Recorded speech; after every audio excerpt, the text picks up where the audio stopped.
السلام علیکم ورحمۃ اللہ وبرکاتہ۔ برادران اسلام جو ہندوستان میں رہتے ہیں، میں سرزمین حرم سے ان کے لیے دعائیں بھی کرتا ہوں اور ان کو سلام بھی کرتا ہوں، اور ساتھ یہ گزارش کرتا ہوں کہ ان حالات میں آپ کو اپنے اکابر علماء کی ہدایات پہ عمل کرنا چاہیے، کیونکہ ایسے وقت میں دشمن دوہرا فائدہ اٹھانے کی کوشش کرے گا کہ یہ ہمارے معاملات کو خراب کر رہے ہیں اور کرونا وائرس کے پھیلانے کا سبب بن رہے ہیں۔ تو آپ سے درخواست ہے کہ جمعہ کی نماز ہو یا کوئی بھی نمازیں ہوں، اپنے گھر میں جماعت کر کے ادا کریں۔ ان حالات میں مسجدوں میں جانا جو ہے وہ شرعاً بھی منع ہے، کہ جب حالات حتیٰ کہ اگر بارش بھی تیز ہو جائے تو حکم ہے کہ گھر میں نماز پڑھ لو، اور یہ تو ایک مکمل عذاب ہے جو پوری دنیا پر مسلط ہوا ہے۔ تو اس لیے میری گزارش ہے کہ آپ لوگ بلا وجہ کی ضد نہ کریں، اس میں کوئی جوانی یا ضد والی بات نہیں ہے۔ آپ نے مسجد میں نماز ادا کی، جو انجام ہوا اور پولیس نے جس قسم کا تشدد کیا، تو گویا اس نے آپ لوگوں نے ان کو موقع دیا۔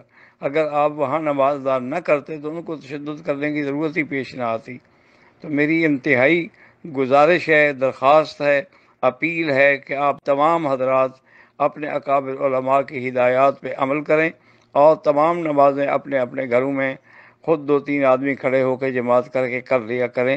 ان حالات میں جمعہ پڑھنے کی بھی ضرورت نہیں ہے، اور نہ جمعہ کے لیے کسی مسجد میں جائیں، نہ دشمنوں کو بلا وجہ موقع دیں کہ ہم لوگ ان کی اسکیم کو فیل کر رہے ہیں اور کرونا وائرس پھیلانا کا ذریعہ بن رہے ہیں۔